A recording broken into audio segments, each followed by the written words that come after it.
Okay, I'm sharing my presentation.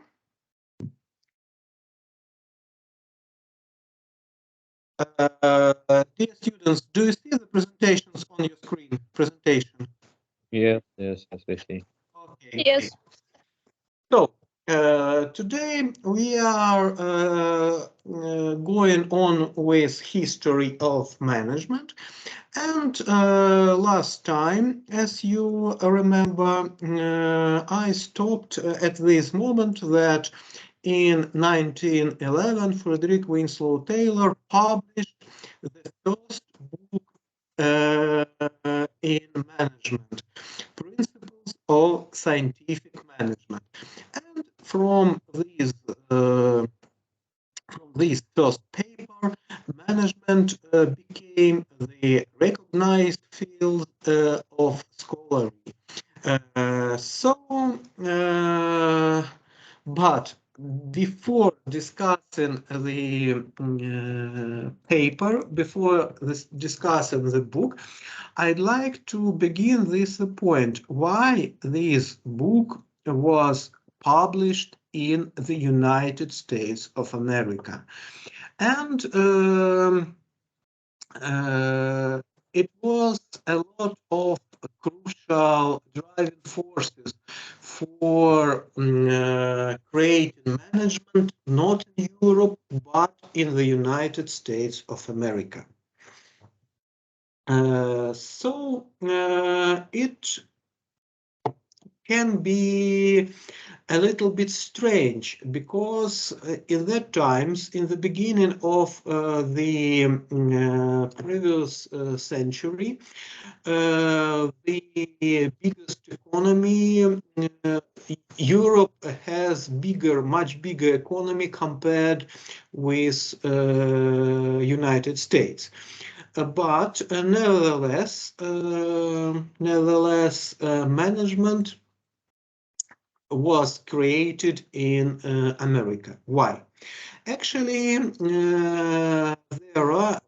there were four main driving forces why management was born in the United States of America.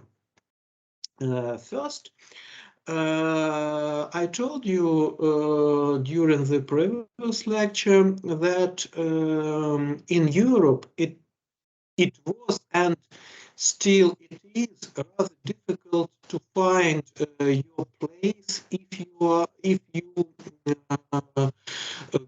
born not in some particular country but in some other country, for example, in eastern part of Europe. And but this difference is not too high now, but then in that times it was really the only there were only one place. It was only one place. It was the United States of America, where the person could find a job only through personal competence. And a lot of people, a lot of smart people came to America, moved from Europe to America, because if somebody wasn't very rich, or if somebody didn't have blue blood, so it means that he or she wasn't born in a very rich family. So in Europe, it was rather difficult to find a place. And in the United States, it was possible. So in the United States of America, the number of labor force was rather bigger compared with Europe, and this labor force was smart enough. And also people felt the previous factor, and they they moved from Europe to the United States of America, and there are a lot of movies about this period. I think the best movie, as for me, is the movie with Tom Cruise and Nicole Kidman. You can watch this movie. How people decided to leave Europe and to move to the United States with hopes, with dreams for finding the better life. Then, the United States of America was also the only place where it was possible to have education if you are not, if you were not very rich, and they provided education for everyone who wanted it. In Europe, maybe you have found the information mostly about Great Britain. It was usual practice that if a person just after the person was born, he or she was submitted to some university. For example, to Cambridge, after the burning. And actually, if a person wasn't rich enough or wasn't from a good family, it was completely impossible to have education. You can say that it was some exceptions from the rule. Yes, it was, but in Europe, it was not possible in average to be educated if you don't have enough money. And also in the United States, the country was rather big, and it was created a big companies, a huge companies, monopolies. They became from rival companies, but then it was created a lot of big companies. And these four main driving forces, so just to remind you that it was possible to have a good job if you're smart enough. There were a lot of people, and these people were smart and educated, and there were a lot of not even big but huge companies. So all these four driving forces make it possible to use formal managerial approaches. So if the company big, it is possible to manage this company only with the help of some instruments of management. If the company is rather small, for example, if we are speaking about some entrepreneur, maybe, it is possible to manage this company without formal approaches, formal managerial approaches.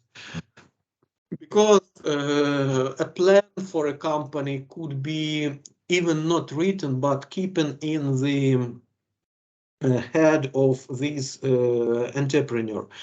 But if the company is big enough, it is possible to, it's not possible to manage it without techniques.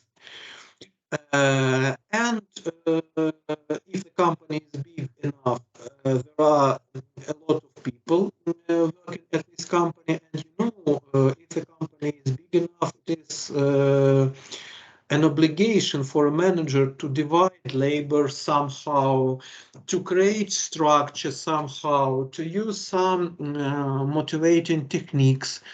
And what is also very important, that about this factor and about this factor, these employees were smart enough to deliver them some difficult tasks. Not just to say that you have to do this and that's all. You have to push this button, you have to put this detail to this place, but tasks could become more difficult, more complicated. And a lot of scientists at that time, they worked in this direction, how to manage big companies, how to help companies to become more effective and more efficient. And today we are speaking about the first step of management, historically the first, the scientific management school. Maybe for somebody it sounds a little bit strange. What does it mean, school? You know that the word school has different meanings. The first meaning is school, like a step after kindergarten and before university. And the second meaning of the word school is like closer to philosophy. You know, for example, it is school after some scientists, some scientists from Greece. So it is like several people who share the same ideas in these meanings. So we are using the word school here in this very meaning. So group of people who share the same ideas, the same way of thinking. And historically, the first, it was a scientific management school, and in this school, today we will speak about three main persons, about Frederick Winslow Taylor, about Gilbreth, and Frank and Lily Gilbreth, they were couple, and about Gantt. Actually, they worked in almost same period of time. But Frederick Winslow Taylor was the first who published a paper, a book in this direction. That's why we are naming him as father of management.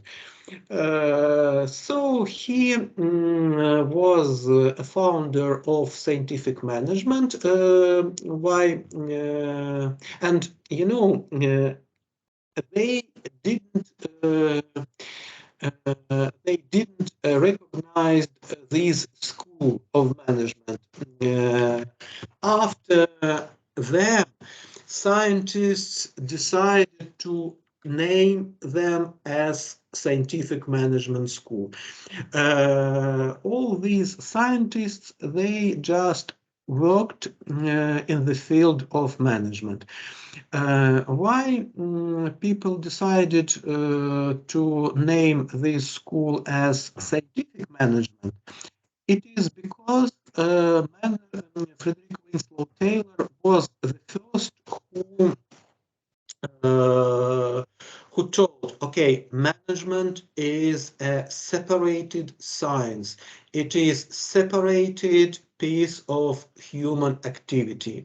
Somebody had to do his or her obligation by her or his hands, and somebody had to perform his or her activity by the mind. And this person, he or she is a manager, a person who manages other people and business processes in the company. And he was the first to study the behavior and performance of the people at work. He began as a manufacturing manager. He managed a big company, but first of all, he was a worker at the company. That's why he tried to increase efficiency of a simple worker. And in several minutes, we will speak about his inventions. And he believed that if we increase efficiency of every worker, generally the efficiency of the company will be bigger. So in other words, the company would become more profitable. It was the main idea of Frederick Winslow Taylor. Generally, it is correct in some dimension. It is correct. So generally, if everybody in some company performs the activity better, the company would perform better, also better. It is the truth. But it is close to, maybe for you, it is easier to understand if we set the example of physics. The physics of Isaac Newton really works, but only in a small interval of speeds. And if we want to use more general formula, we have to use formulas by Albert Einstein. But if we are speaking only about small speeds, physics of Isaac Newton will be completely okay. The same situation is with Frederick Winslow Taylor. If speaking only about increasing a company profit by increasing the efficiency of every worker, we can say that, okay, it is correct. But Frederick Winslow Taylor didn't think about other possible ways of increasing of performance of a company. And now I will present the main outcomes of Frederick Winslow Taylor. And please keep in mind the question, what should Frederick Winslow Taylor add to his model? Or in other words, the question could be like this: what was the main gap in the theory of Frederick Winslow Taylor? What should be added to the ideas of Frederick Winslow Taylor? So please, this question in mind, and I will ask this question after presenting the main ideas of Frederick Winslow Taylor. And maybe somebody will help me to answer these questions for some bonus points. So Actually, I already have presented the main ideas that he tried to increase the efficiency of every worker. And he began with analyzing the fact that everybody in that times, everybody had to work with his own instruments. Now it sounds not even strange, but awful, I would say. That if you find a job, you had to have your own instruments. And he found that all workers used their own shows. And all these shows were different and different size. And you know that, I do hope you remember that in that time the main source of energy was the energy of coal. So we put coal into the fire, then the water was boiling, and by this process we did have some energy. And if it was possible to put more coal into the fire, into the oven, we did have bigger energy. And the task was how to put bigger volumes of coal to the fire. And Frederick Winslow Taylor solved this problem in such way that he designed the best size and the best design of the show. Generally, he began to analyze the capacity of the show, and the main idea was the following: if the show was rather small, it is good for worker. He or she, but I think in this situation I should say he, because at this position it was possible to work only for the men, because the position was rather difficult. So it was good for the man, but it was not good for the company, because the volume of the coal didn't let the fire to burn in an appropriate way. Vice versa, if the show was bigger, much bigger, it is good for a company, but it's not possible for the worker to work with such instrument, because I do hope you remember the economic history.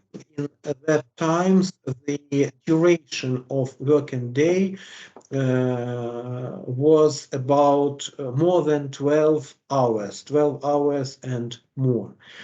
And in the middle, between big and small, between a big and a small shoal, it was the best capacity, and he discovered that this best capacity is 21 pound capacity. 21 pound, it is approximately a little bit less than 10 kilograms, a little bit less, between, okay, it is in between 9 and 10 kilograms.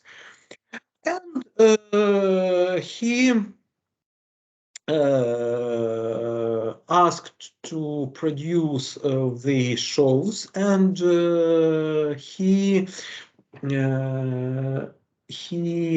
support everybody at his company with these best shows, and the gain in output was phenomenal. So it was the first victory in the field of management, when a manager prepared the best instrument based on his researches, and supported everybody with the best instrument, and it was better for everybody to work with the help of this instrument. So it is historically the first win in the field of management, the first victory. And after this victory, Taylor decided to continue to work at tasks connected with management, and he discovered several principles of management. First of all, a manager should educate a person to perform the tasks in the best way. Then we have to select the best worker for every task.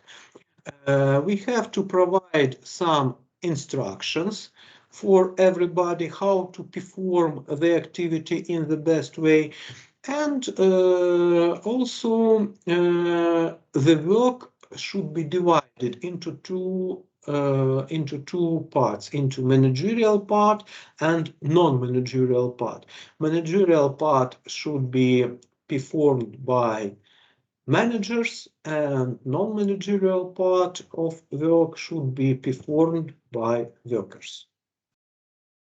And actually, as a conclusion from his ideas, it can be mentioned that if we know the best way how to perform the activity, it is possible to calculate the fair salary for this activity. So if we know the best way for performing some task, we can divide all workers into two groups.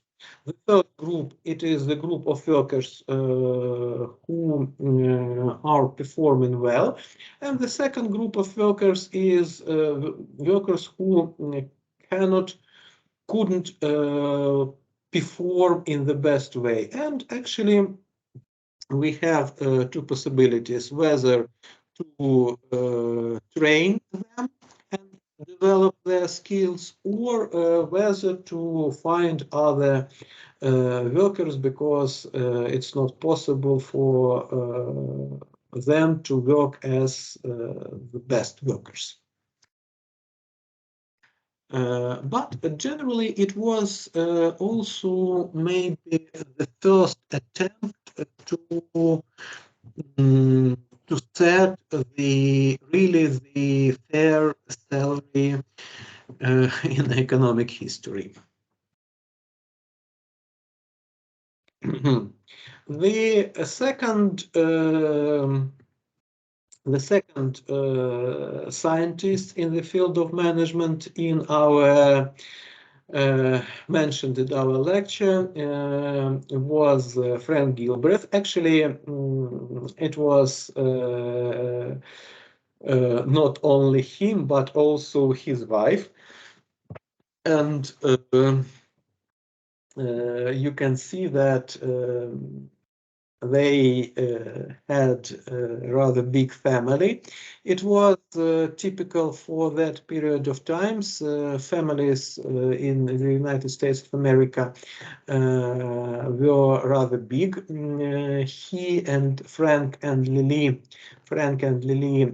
they had 13 children. You can only imagine 13 children. And in all his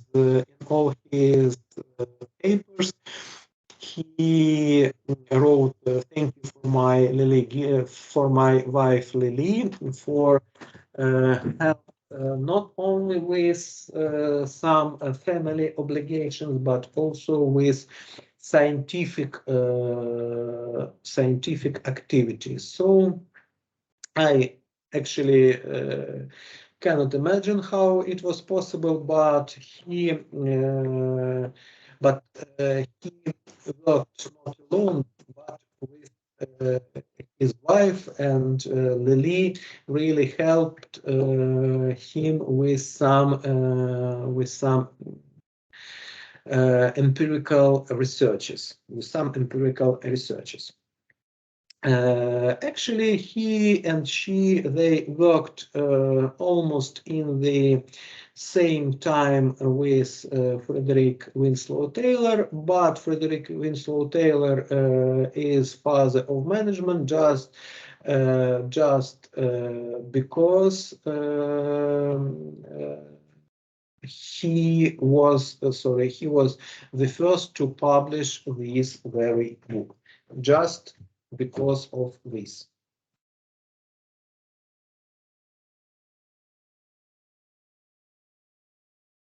Okay. And they decided to increase, if speaking about Frederick Winslow Taylor, he tried to increase efficiency of the person who put the coal into the oven, and Frank and Lily Gilbreth, they tried to increase the efficiency, the performance of a bricklayer. Bricklayer, maybe I should translate it into Ukrainian. Brick means кирпич, то bricklayer – це будівник, але не просто будівник, а от та особа, яка щось будує з кирпичей. Так. Тобто той, хто кладе кирпичі. And actually in that times it was also very high speed of building, of constructing. And also it was very important to build buildings with rather high speed. And they decided to organize a research about the motions of a bricklayer. And they discovered that in average, every bricklayer used 18 motions, group of motions. And they discovered that from these 18 motions, only 4 motions were useful, and other 14 motions were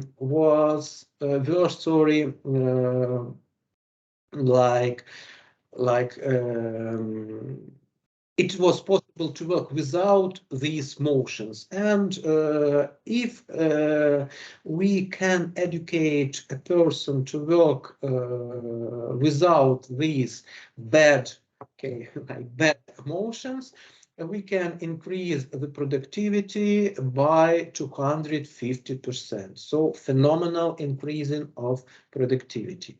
How did they manage to organize organize this research. They used techniques like stroboscope. I think everybody knows this, knows what is stroboscope. When you are in club, so you can see sometimes it is like blinking light is blinking, yes. And if you watch at other people, so other people move like these motions, like in steps. And they decided to use the same technique, so they decided to make pictures with small intervals.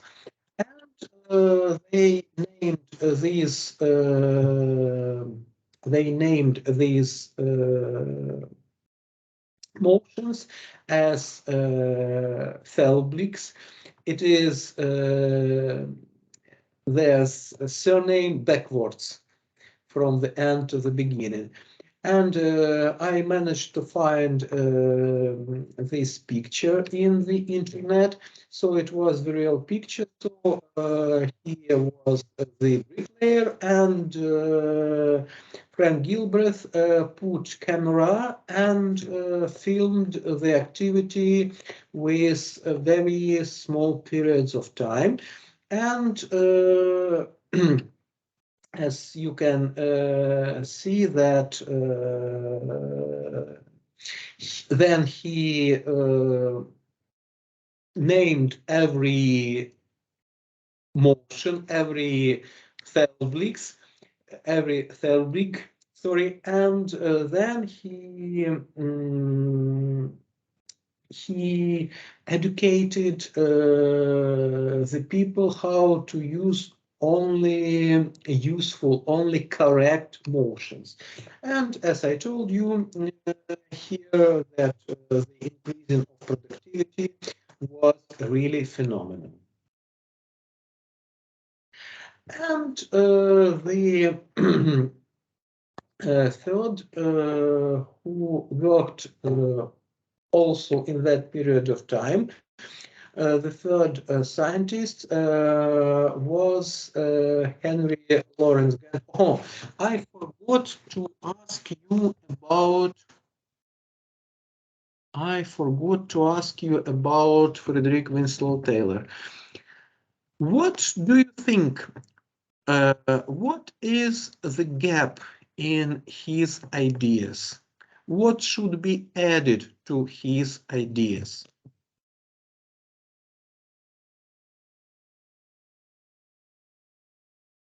Sorry, can you remind his quote?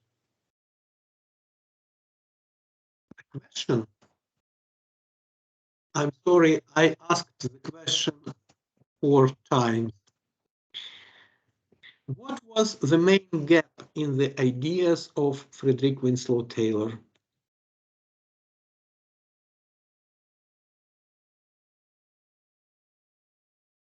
A little bit I misunderstand, because you said about his idea. I mean, his showers, but before you said about his quota, like management, and we should find the gap between his idea of improving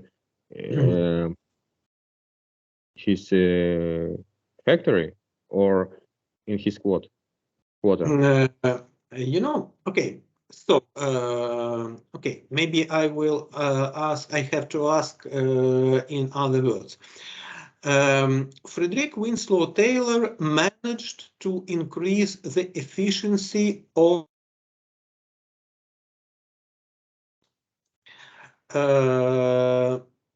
Frank and Lily Gilbreth successfully managed to increase productivity of another worker, of a bricklayer. So it is the common piece in their ideas. So they both, I mean, not only Frank and Lily, but also Frederick, they really managed to increase the efficiency of the work.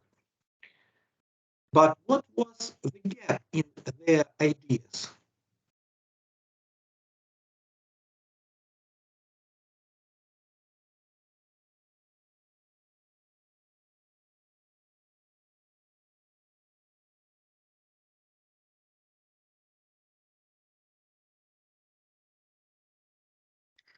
Okay, if there is silence, I will answer to my own question. The gap was that they tried to increase efficiency only of non-managerial staff, only of non-managerial staff. And the next schools of management, next scientists after them, they tried to increase the efficiency of managerial staff. For example, okay, if we have this screen here, now we built the building in the shortest time, okay, but we have to understand what should we produce in this very building. For example, we have to create the strategy, the winning strategy, and they didn't think about this point, and only the next school of management, only administrative management school, they began to think about how to improve the managerial activities of managerial positions of the company. Okay, and the third scientists who worked in the same period of time was Henry Gantt. And he created the chart, which was the first evidence of planning of the tasks. And his chart helped to connect all the tasks of one project, and this technique, it could be maybe strange for you, but this technique is still in use now. So he prepared such a chart, and by the lines it is mentioned some tasks. And with the help of the chart, it was possible to plan the big projects. And also it was possible to define some reserves of time.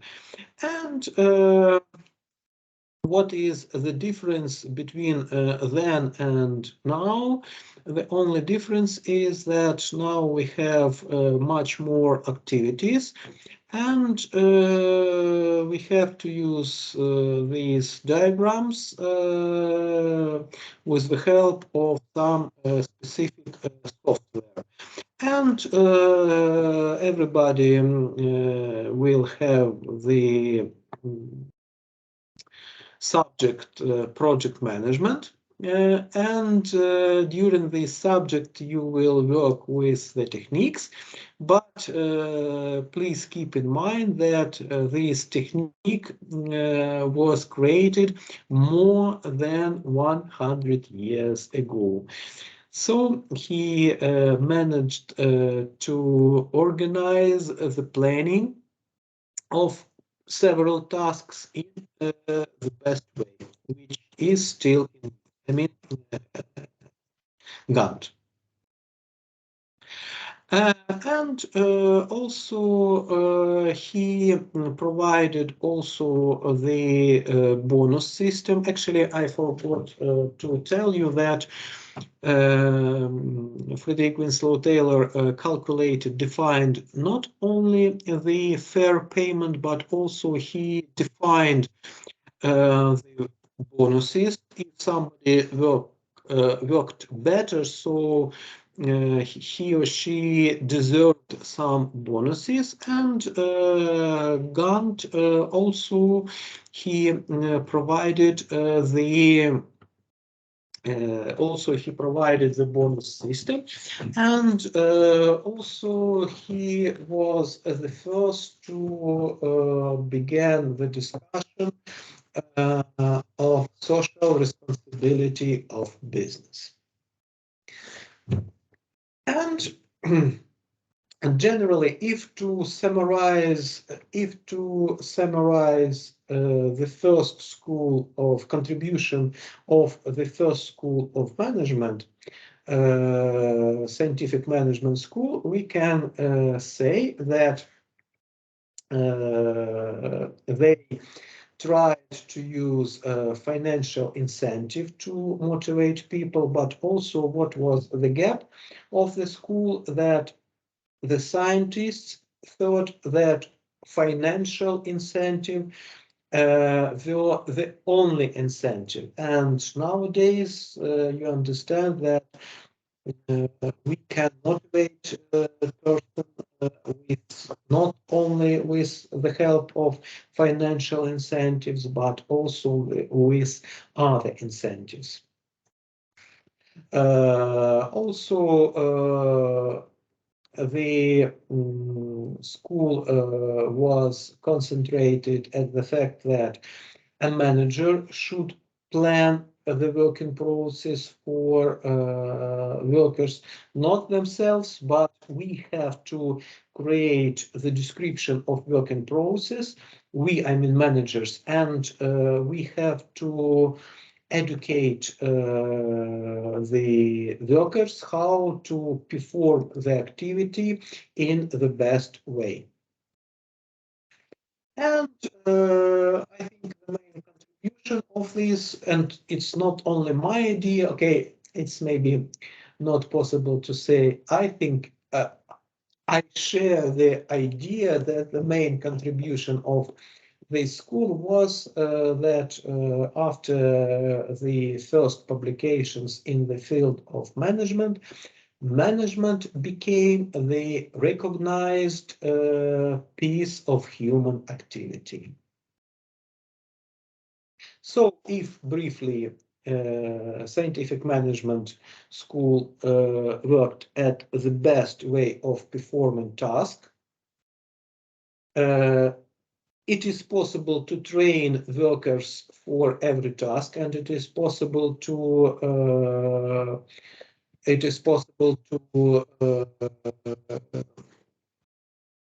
prepare them. Then it was we have to provide everybody with the resources, with the instruments, and we have to use financial incentives, and we can separate the planning of the task from the performance of the task. So first of all, we have to create, we have to understand the best way of performing some task, and only when we have to ask somebody to perform this activity. And the first part of activity is the managerial activity, how to create the way, how to create this best way of performing task, and performing task is non-managerial activity.